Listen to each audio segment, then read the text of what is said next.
네, 안녕하세요. 유해화학 물질 관리 7차 시 강의를 시작하겠습니다. 제가 원래 이 내용을 6주차 강의에 녹화를 했다가 과제가 있었던 걸 잊고 이제 한 차시를 더 추가 녹화를 하는 바람에 이거를 이제 다시 7주차 녹화로 돌려서 중간에 좀 편집을 했습니다. 그래서 약간의 그 어색한 점이 있을 수 있다는 점 양해를 해주시고요. 이번 7주차 강의는 이제 중간고사 공지사항 말씀을 드리고 노출평가에 대해서 시작을 해보도록 하겠습니다. 저희가 원래 여기 제가 올려드린 강의 계획서를 보시면 5월 6일이 중간고사로 되어 있어요. 그래서 원래 일정대로 이제 중간고사를 보려고 합니다. 이게 대면 강의가 5월에는 가능해질 것 같아서 이제 특별히 생각을 하지 않고 있었는데 5월까지 대면 강의가 어렵게 됐죠. 이제 실습하는 일부 강의들은 허가가 된 걸로 알고 있는데 저희는 그런 강의에 해당하는 것은 아니어서 일단 이대로 중간고사를 일정대로 보는 것이 이제 수업 운영상은 필요할 것 같고 해서 온라인 그 e클래스의 시험 문제 제출 시스템을 활용을 해서 좀 간단하게나마 중간고사를 보려고 합니다. 더 미뤄져서 그 범위가 많아지면 이제 아무래도 온라인으로 시험 보기가 좀 어려울 것 같아서 온라인에 시스템이 있더라고요. 그래서 활용을 해서 문제를 내보도록 하겠습니다. 여기 보시면 대신 이제 범위는 조금 달라졌는데 저희가 지금 용량 반응 평가까지 했어요. 원래는 이후에 이 발표라던가 아니면 이제 특강 실습 같은 걸 좀 하면서 앞에 내용을 보완하는 점이 있어서 제가 평소에 이론 수업 그다음에 실습 특강을 할 때는 진도를 좀 빨리빨리 많이 나가고 노출 평가를 3번 하고 이제 중간고사를 보는 편이었는데 이번에는 이제 온라인으로 강의를 하게 되면서 최대한 좀 논문 사례 같은 것도 강의 시간에 좀 자세히 보여드리고 하면서 강의 진행을 좀 늦추고 있습니다. 그래서 이번 시간에 노출 평가에 대해서 일단 개괄적으로 배우고 그 다음에 첫 번째 방법으로 하는 생체 시료 측정 결과 노출 평가를 배울 거예요. 다음 주에. 거기까지 하면 중간고사 범위가 여기까지 마무리가 될 것 같습니다. 그래서 정리해서 말씀드리면 원래 중간고사는 이렇게 시나리오 기반 불확실성 평가까지 모두 포함한 노출 평가가 범위였어야 하는데 이 부분은 빼시고 4월 16일 내용이긴 하지만 다음 주까지 할 노출 평가 1까지가 이 중간고사의 전체 범위가 되겠습니다. 이 중간고사에는 최대한 그 객관식과 단답식을 이제 좀 섞어서 제출을 할 것이고, 이제 아마 온라인으로 하면 문제은행 방식으로 좀 문제를 많이 내서 난이도 조정을 한 다음에 각 학생별로 받는 문제의 순서나 종류가 좀 달라지는 것으로 알고 있어요. 하지만 이제 각 학생들별로 푸는 문제의 수는 10문제 내외가 될 것이고요. 아마 이제 풀이 시간은 40분에서 1시간 정도면 충분할 것 같습니다. 그렇게 제출을 할 예정이고요. 좀 온라인으로 몇 시에 뭐 어떤 식으로 볼 것인지는 제가 그 e클래스 공지사항을 활용해서 한 번 더 말씀을 드리겠습니다. 네, 그렇게 아시고 이제 새로운 노출 평가로 진도를 나가 보겠습니다. 네, 저희가 유해성 확인을 거쳐서 2단계로 유해성 평가를 배웠어요. 그 다음에 이제 노출 평가로 들어왔습니다. 이 유해성 평가하고 노출 평가까지 완료가 되면 이 두 값을 비교해서 이제 위에도 결정을 한다고 했습니다. 그러면 이제 이 노출 평가에서는 무엇을 하느냐 간략하게 정리를 해서 좀 크게 말씀을 드리면 일단은 대상으로 하는 오염물질이 어떻게 배출되는지에 대한 개념, 공기 중으로 나가서 사람에게 흡입으로 노출된다. 이런 식의 개념을 이제 시나리오라고 합니다. 어떤 물질은 화장품에 들어가서 사람의 피부에 발라져서 흡수된다. 이것도 하나의 시나리오가 됩니다. 오염물질이 어떤 식으로 배출되고 사람에게까지 가는지에 대한 시나리오를 분석하고 결정하는 것을 여기서 해야 하고요. 이 시나리오 상의 대상이 되는 수용체도 여기서 파악하고 결정을 해야 됩니다. 수용체가 파악이 된다면 그 수용체의 특성도 알아야 되겠죠. 나중에 이제 건강 영향이라던가 아니면 그 수용체들이 행동하는 특성을 알아야 노출 평가를 좀 더 정확하게 할 수 있어서 이 부분도 알아야 하고요. 그 다음에 그 대상으로 하는 유해 화학 물질이 어떤 식으로 이용되는지, 뭐 주로 공장에서 생산돼서 완제품으로 들어가기만 한다. 아니면 이게 부산물이어서 생산 과정에서 배출이 된다. 네, 이런 식의 배출과 좀 연관이 있기도 하지만 제품에 이용되는 경우도 포함을 해서 어떻게 이용되나, 그 다음에 노출이 된다면 어떤 식으로 사람들에게 가는지 경로도 결정을 해야 합니다. 그리고 이제 사람에게 왔어요. 어떤 최종 뭐 부산물이던 제품이던 식품이던 간에 사람에게 오면 그게 사람에게 얼마나 흡수되는지를 알아야 하는데 이제 그때 쓰는 값이 이 노출 계수입니다. 노출 계수는 좀 더 풀어서 말하면 이제 음식의 경우 섭취량, 섭취 빈도, 하루에 몇 번 먹고 한 번 먹을 때 얼마나 먹는지, 그 다음에 기본적인 계수로 사람의 몸무게, 저희가 독성값 결정을 할 때 1mg인데 그 단위가 킬로그램당 데이였죠. 하루에 체중 당량으로 계산을 항상 하기 때문에 이제 체중은 당연히 이제 꼭 알아야 할 계수입니다. 그리고 노출 기간도 알아야 되고요. 이게 만성적으로 노출되는 건지 아니면 단발적으로 노출되는 건지, 들어와서 이제 몸에 들어와서 나가는 시간이랑 같이 따져봐야 하기는 하지만 장기 노출인지 아닌지가 중요하기 때문에 기간도 파악을 해야 되고요. 그 외에 이제 섭취량 산정값에 영향을 미치는 여러 가지 요인들이 있을 수 있는데 그것도 노출 계수에 들어갑니다.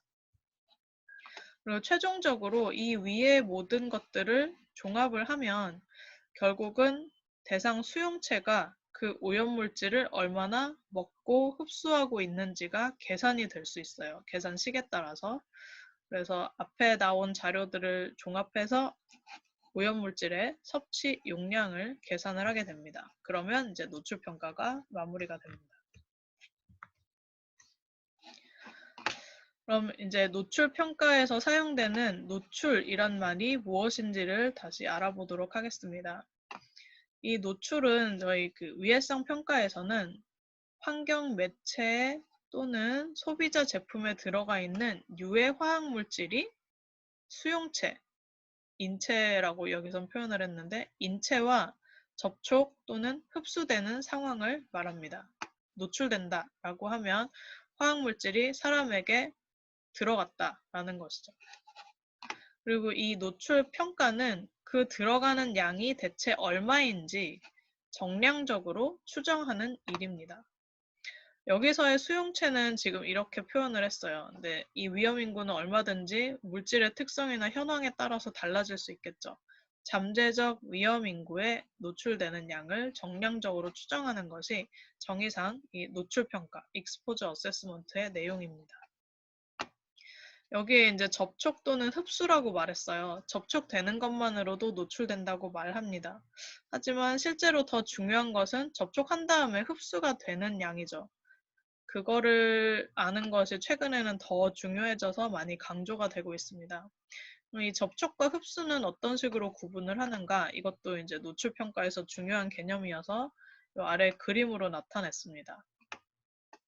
여기에 이렇게 오염된 어떤 환경 매체 같은 것들이 있어요. 제품 말고 이제 환경 매체라고 생각을 해봅시다.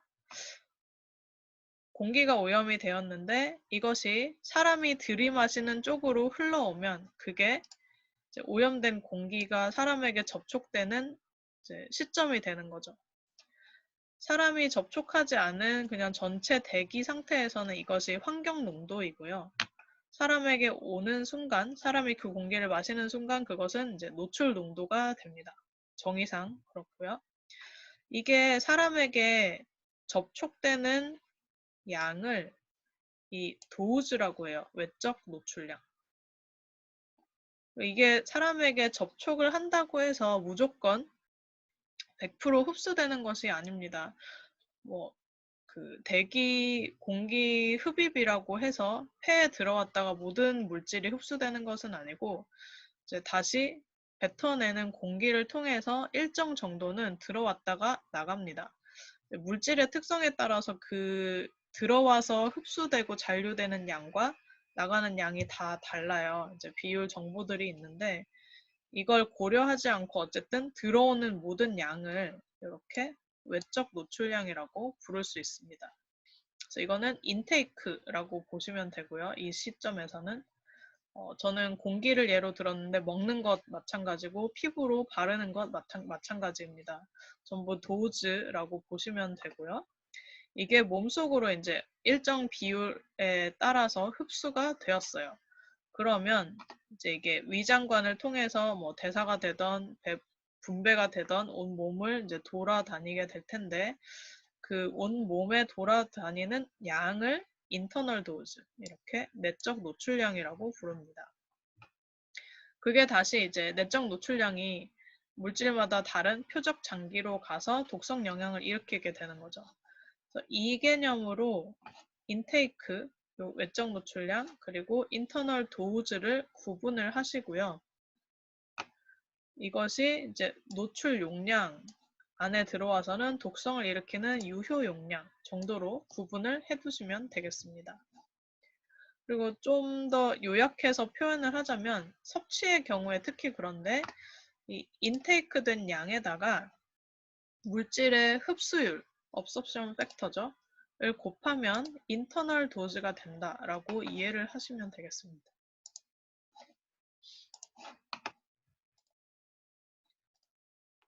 네, 그러면 이제 노출 평가는 그럼 어떤 방식으로 하는지에 대해서 말씀을 드리겠습니다. 이 아래 그림에 인체 노출 평가는 이렇게 직접적인 방법과 간접적인 방법으로 나뉘어진다 라고 요약을 해서 보여드렸어요. 이 간접적인 방법은 말 그대로 직접 측정하는 것이 아니라 기존에 측정된 오염도 자료 같은 것을 활용하고 사람에게 얼마나 가는지 계산을 하는 것입니다. 근데 아까 그 앞 차시에 보여드렸던 치킨, 뭐 포테이토 칩 이런 거에서 벤조에이 파일은 분석한 결과가 있죠. 그게 여기에 들어갑니다. 모니터링을 일단 해요. 아니면 다른 사람이 모니터링한 결과를 가져와요. 그 값을 그 수용체가 직접 사용하는 자료를 활용하는 것이 아니라 설문이나 일지조사 같은 걸 활용을 해서 직접 계산을 하는 이 방법이 직접 모니터링 했다 하더라도 이 시나리오 베이스이기 때문에 간접적인 방법에 포함이 됩니다. 주로는 이렇게 직접 측정하는 경우도 많지 않고 이제 환경 모니터링 결과를 기반으로 하는 경우가 많죠. 그래서 이제 간접적이라고 하고요. 대신 이럴 때는 설문 결과, 그다음에 사람들에게 받은 행동 일지, 이런 식으로 노출 개수에 해당하는 노출 특성 파악 자료가 있어야 됩니다. 결국은 이런 간접적인 방법은 이런 특성이 있습니다. 집단 노출을 반영하는 경향이 크게 되죠. 설문지나 일지 같은 것이 전 국민을 대상으로 모든 물질에 대해서 해당하는 개수가 있다면 좋겠지만 보통은 아주 일반적인 자료밖에 존재하지 않고 그 자료도 사실 전 국민 대상이 아니고 그냥 표본 조사를 한 많아야 몇천 명 수준의 자료들밖에 조사되지 않기 때문에 이 아래에 적힌 것처럼 어떤 사람들이 심하게 오염된 특정 노출원 근처에 살고 있었다. 아니면 몰랐던 노출원을 사용하고 있었다라는 그 노출은 반영이 되지 않습니다. 그리고 직업적 노출은 많은 경우에 따로 이제 관리하는 경우가 대부분이긴 하지만 이렇게 간접적인 방법으로 전체 인구에 대한 노출량을 계산을 하면 직업적으로 이제 계속 노출되는 사람은 고려를 할 수가 없습니다. 사용량이 훨씬 많은 거죠. 그리고 특정 뭐 제품에 들어가 있는 화학물질의 경우 아니면 특정 식품에 들어가 있는 경우 사용량이나 섭취량이 아주 일반적인 평균값보다 높은 경우가 분명히 존재를 하는데 그런 경우도 반영하기가 조금 어렵습니다. 물론 이제 통계적으로 저희가 조사한 설문자료, 뭐 섭취량 자료 이런 것들의 극단값이라던가 제일 높은 값, 그 다음에 95%일쯤에 위치하는 좀 많이 사용하는, 많이 먹는 사람들만 대상으로 이렇게 계산을 해보는 방법도 당연히 이제 보완책으로 쓰기는 하는데 기본적으로는 평균 노출이 여기서의 결과 도출의 내용이기 때문에 집단 노출 반영 경향이 크다는 단점이 있다. 하지만 이제 장점도 크죠. 이후에 나오는 직접적인 방법에 비해서는 훨씬 간단합니다. 그리고 비용 같은 것이 덜 듭니다. 기존의 자료들을 활용하기 때문에. 그래서 환경 모니터링 자료와 설문지 일지 조사가 같이 사용된다는 점. 여기서의 환경 모니터링 자료는 직접 환경 매체나 제품 시료에서 유해 화학 물질 농도를 분석한 결과가 있을 수 있고 없다면 이렇게 노출 모델 같은 것들이 있어요. 이제 뭐 쉽게 활용되는 모델들은 아니지만 전국의 모니터링 자료 같은 것들을 일부 있을 때 활용을 해서 이게 몇 킬로 이상 떨어진 이런 특성을 가진 물, 퇴적물 또는 공기에서 대체 얼마나 존재할 거냐를 예측할 수 있게 이제 컴퓨터 소프트웨어 같은 것들을 만들어 놓은 모델이 있습니다. 이제 그런 걸로 추정을 하거나 해서 이제 환경 모니터링 자료를 일단은 구해두고요. 이 오염도 자료에다가 사람들의 특성, 뭐 예상 노출원에 대한 사용량, 노출이 어느 정도 되는지에 대한 관련한 정보, 이런 설문지 일지조사 자료를 활용을 해서 이 시나리오 베이스드로 노출 평가를 수행을 하게 됩니다.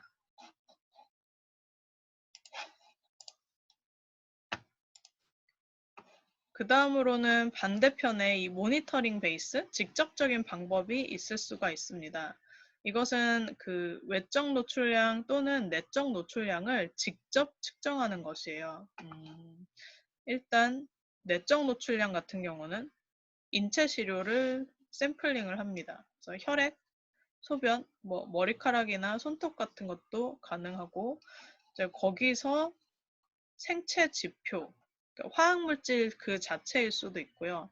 화학물질이 몸에 들어가서 이제 분해된, 대사된 산물 형태일 수도 있는데 그런 생체 지표의 농도를 측정을 해서 화학물질이 이만큼 노출됐구나 라고 판단을 하는 방식입니다. 그때 원물질 그대로면 괜찮은데 특히 대사물질인 경우에는 대사물질이 1 나왔을 때 그럼 사람이 얼마 먹었다는 거냐라는 정보가 있어야만 이 바이오 모니터링 자료는 노출 평가에 활용이 될 수가 있습니다. 그래서 이후에 이제 알려드리겠지만 이 PBPK 모델이라는 것을 활용을 해요. 사람들에게 약물이 들어왔을 때 어떤 식으로 대사되고 분배되고 배출되는가에 대한 정보를 담은 수학적 식인데 이 PBPK 모델을 활용해서 몸속에 1 있을 때 거꾸로 곱하면 10을 먹은 거다, 20을 먹은 거다 라는 정보를 활용을 해서 노출량을 추정을 합니다. 이거는 내적 노출량을 측정할 때 쓰는 시료들이고요. 이제 외적 노출량을 직접 측정할 수도 있습니다. 이거는 이제 환경 모니터링, 여기 간접적인 방법에서 쓰는 환경 모니터링이랑 약간 이제 혼용돼서 쓸 수 있는데 사실상 뭐 아주 딱 부러지는 구분은 필요하지 않아서 그냥 이런 식으로 쓰고 있기는 해요. 네, 외적 노출량을 일단 이런 환경 모니터링에 비해서는 훨씬 개인화된 그 환경 매체 샘플을 한다고 보시면 됩니다.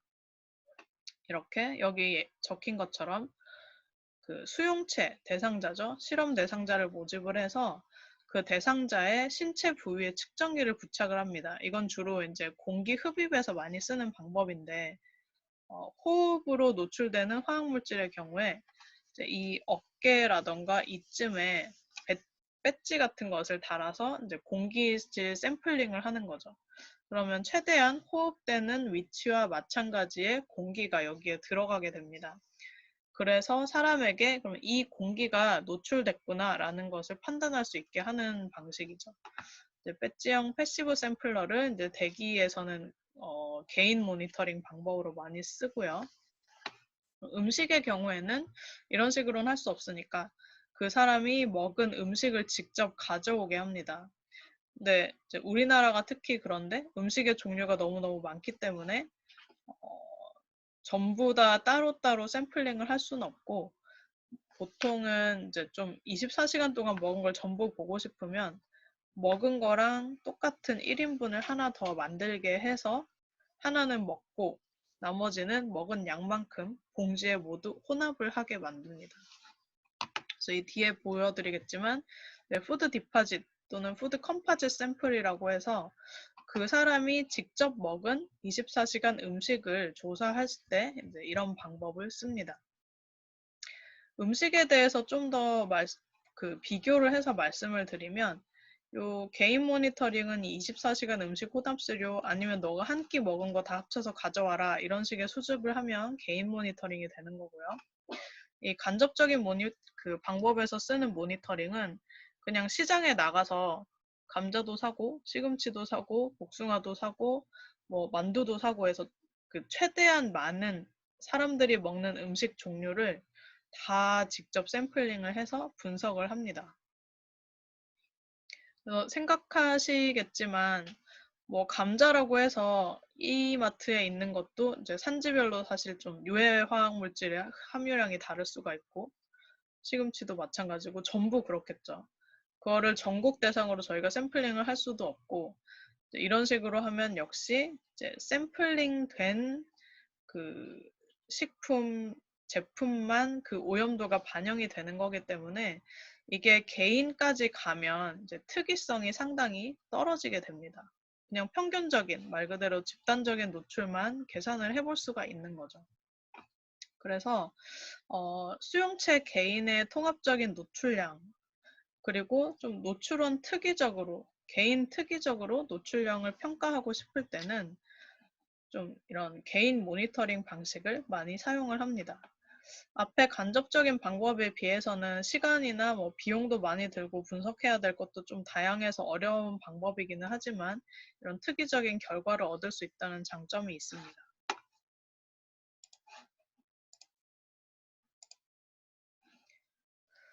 네, 좀 더 이제 예시를 들어서 말씀을 드려보면 저희가 이번에 중금속 5종에 대해서 우리나라 전 국민들이 얼마나 노출되고 있는지 이 수준이 안전한 건지 평가하는 중금속 노출 평가에 대한 이제 연구 과제를 하고 있어요.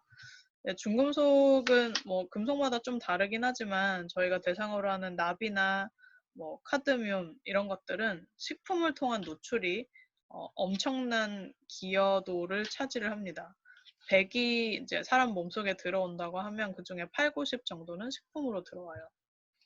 근데 이럴 때 이제 식품을 통한다는 것은 기존 자료를 통해서 저희가 알고 있는 사실이고 이제 어떤 식으로 샘플링을 해서 노출 평가를 한 거에 대한 그 전략을 세워야 되는데 이제 앞에서 보신 직접적인 방법과 간접적인 방법을 모두 이제 사용을 할 수가 있습니다.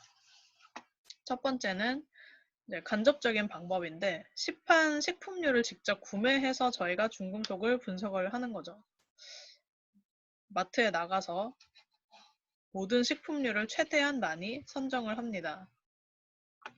근데 이제 이런 것들을 고려를 해야 돼서 좀 어려운 점들이 있어요. 일단은 식품군이 우리나라의 그 식품공전이나 아니면 영양조사 기준으로 보면 한 26가지 정도의 군으로 분류가 되고 그 군 안에서도 다시 이제 소비 식품류가 엄청나게 많습니다.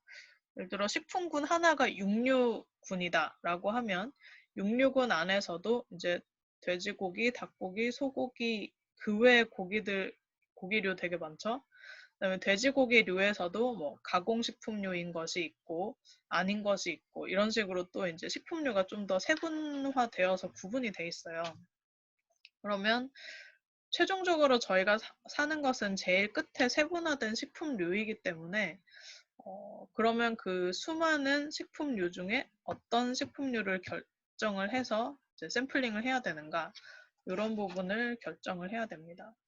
저희는 이제 지금 파악된 걸로 약 300종의 이제 세분화된 식품류가 있는데 그 중에 사람들이 가장 많이 먹는 이걸 선정하면 사람들이 먹는 100%는 아니지만 90% 정도까지는 커버할 수 있다라는 정보를 가지고 있어서 섭취량 기준으로 가장 많이 먹는 식품류를 선정을 합니다. 그렇게 선정을 했을 때 한 100종류 정도가 되는 것 같아요. 그래서 100종류 정도의 식품류를 선정을 해서 이제 샘플링을 했습니다. 그런데 이 과정에서 추가로 더 고민해봐야 될 부분은 저희가 고려한 다소비 식품은 이제 성인, 그 다음에 청소년, 어린이 정도까지는 고려를 할 수 있는데 영유아 같은 경우는 저희가 일반적으로 다소비 식품 분류를 할 때 대상으로 하는 사람이 아니긴 하죠. 영유아들, 특히 이제 이유식기에 있는 아기들은 집에서 만들거나 아니면 시판되는 이유식을 먹는데 그게 대부분이고 나머지는 거의 다소비 식품에 선정이 되더라도 들어가지가 않을 거예요. 그리고 이유식 하기 전 아기들도 중금속에 분명히 노출이 될 텐데 이 다소비 식품으로는 그 아이들에게 노출량 적용을 할 수가 없습니다. 모유 또는 분유만 먹기 때문에 그런 경우에는 이제 다소비 식품이 분명히 아니지만 분유나 모유는 전체적으로 봤을 땐 다소비가 아니죠. 하지만 대상자별로 봤을 때는 이제 추가로 다소비 식품으로 선정이 가능하겠죠. 이런 대상자 고려가 필요하고요. 이것도 이제 유해성 확인 그 시점에서 중금속의 영유아 노출이 중요하다라는 것이 인지가 되면 할 수 있는 작업입니다. 그리고 이제 저희가 시판식품류를 샀을 때 또 한 가지 그 간과하기 쉬운 점은 조리 과정에서 생성되는 유해 화학 물질들이 있는데 그것도 고려할 수 없다는 점이죠. 마트에서 감자를 샀을 때는 감자 안에 그냥 함유되어 있는 중금속만 보는 것이지 이제 그 감자를 가지고 다시 집에서 혹시나 중금속이 오염된 식기류를 사용된다라고 하면 이제 사람은 직접 중금속에 노출될 텐데 감자 모니터링으로는 알 수가 없습니다. 그래서 이 조리 과정에서의 오염도도 고려를 해야 하는데 이것도 유해화학 물질에 따라서 또 다르겠죠. 고려할 필요가 있는 물질의 경우는 이것도 생각을 해서 모니터링을 해야 할 필요가 있습니다. 그 다음은 이제 시판 식품류를 뭐 100종 이렇게 해서 분석을 했어요. 그 다음에 계산을 해야 되니까 그 식품부군별로 개인들이 얼마나 먹는지를 알아야 그 식품류에 의해서 노출되는 중금속의 양을 평가를 할 수가 있겠죠. 그래서 개인의 섭취량이나 빈도 조사도 병행이 돼야 됩니다. 이 경우는 우리나라의 국민 건강 영양 조사라고 해서 식품을 얼마나 먹는지에 대한 상당히 자세한 자료들이 존재를 합니다. 10년 넘게 계속 추적은 아니고 대규모 표본을 뽑아서 하고 있는 조사여서 그 값을 신뢰도 있어서 그대로 사용할 수가 있습니다. 이 위에 두 가지는 이제 간접적인 방법으로 평가하기 위한 방법이고요. 이제 직접적으로는 내적 노출량 그 확인도 병행을 하고 있습니다. 그래서 납 같은 경우는 혈액에서 하는 것이 좋고, 카드뮴은 소변에서 하는 것이 좋은데, 이제 혈액 또는 소변을 수집해서 거기서 직접 중금속을 분석을 하고 있죠. 나중에 계속 강조하겠지만 이 간접적인 방법 결과와 직접적인 방법 결과를 좀 비교해서 간접적인 방법이 맞게 나왔나? 뭐 이런 것도 검증해 볼 필요는 있습니다. 그래서 저희도 하고 있고요. 대신 이렇게 분석을 했을 때는 이 혈액에서 나온 납이 다 식품에서 온 것인지 뭐 다른 데서 온 것인지 알 수가 없죠. 이렇게 식품류 같은 걸 모니터링을 해서 계산을 하면 어떤 식품 때문에 높게 나왔다라는 것까지 알 수 있는데, 이 바이오 모니터링을 활용하면 단점이 이제 노출원을 알 수 없다는 것입니다. 그래서 간접적인 방법을 아직 병행하고 있기도 하고요. 그다음에 직접적인 방법 중에 하나로 저희는 지금 이 방식으로 진행을 하고 있는데, 이 방식이 아니었다면 이렇게 24시간 음식을 혼합해서 받는 방식으로 아마 직접 분석을 했을 거예요. 네, 이거는 이제 24시간이니까 거의 아주 짧은 기간 노출만 반영이 가능하다는 단점도 있긴 합니다. 그 사람이 직접 먹은 거를 조사할 수 있는 반면, 이거를 뭐 1년 동안 계속 모아서 분석할 수 있는 건 아니기 때문에 거의 단기간 노출만 반영이 가능하죠. 중금속이라는 것이 이제 단기간 노출로 들어오는 것도 분명 있지만 잔류성이 있기 때문에 장기간 노출을 반영하는 경우가 많은데, 이런 경우에는 좀 문제가 될 수 있습니다. 또 한 가지 문제를 찾아보자면, 음식을 샘플링 편의나 이제 참여자들 편의를 위해서 다 합쳤기 때문에 대체 어디서 중금속이 높게 노출됐는지 알 수 없다는 거죠.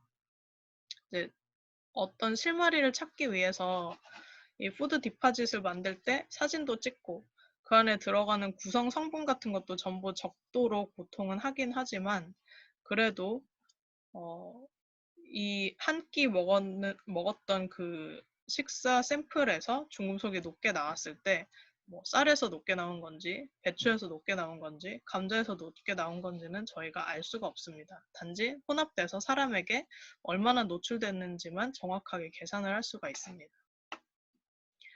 직접, 간접 이렇게 분리를 해서 보시면 되겠습니다. 그래서 여기까지 이제 노출평가 개괄을 하고 이번 시간은 마치면 될 것 같아요.